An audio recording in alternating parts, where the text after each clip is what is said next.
When Uncle Sam Carrington saw the full moon, he was never able to stop laughing. A sunset had the same effect on Aunt Edgeworth.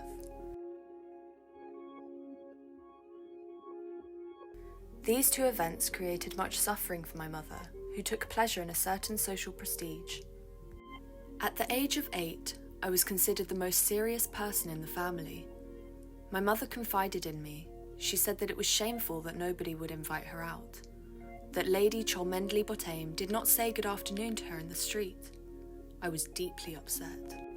Uncle Sam Carrington and Aunt Edgeworth lived in the house. They occupied the first floor. Thus, nothing could be done to hide this lamentable state of affairs.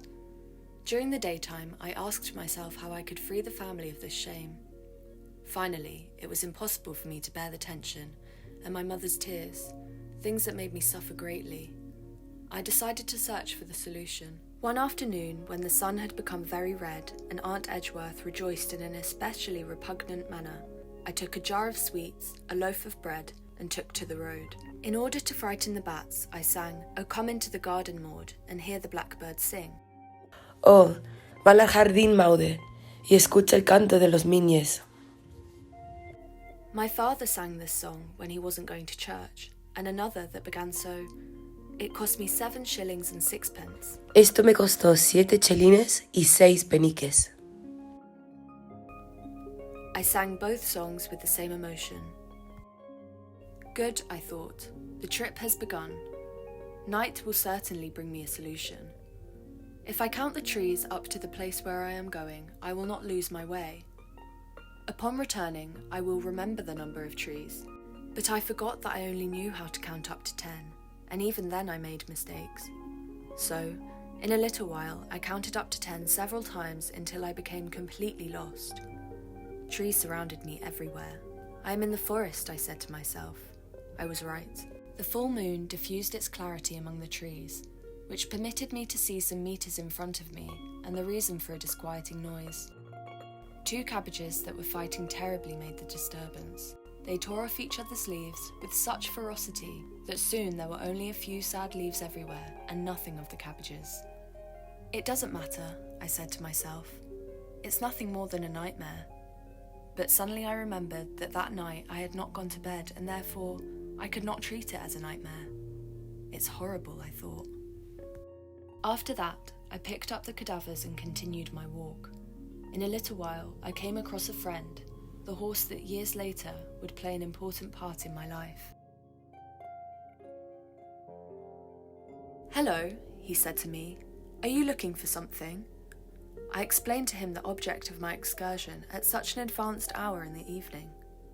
"Evidently," he said, "from the social point of view it's most complicated. Around here live 2 ladies who are occupied with similar questions. Your pursued goal consists in the eradication of your family's shame. They are 2 very wise ladies. If you want, I'll take you to them." The Senoritas Cunningham Jones had a house surrounded discreetly by uncultivated weeds and moss of another era. They were found in the garden about to play a game of checkers. "Let your little friend enter," said the senorita, who was seated at the right, in a very distinct accent.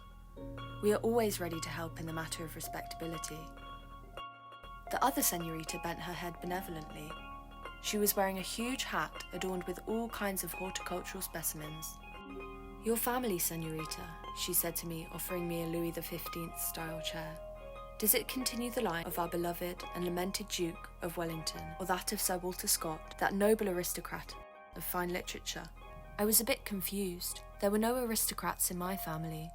Taking notice of my fright, she said to me with the most enchanting smile, "Dear girl, you must realise that here we only arrange matters of the oldest and most noble families of England. Perhaps we can come to an agreement, but naturally, senorita, we will see ourselves obliged to ask for a somewhat steep reward." We easily understood each other. The senoritas got up saying, "Wait here some minutes. We will give you what you need. Meanwhile, you can look at the illustrations in this book. It's instructive and interesting. No library is complete without this volume. My sister and I have always lived by that admirable example."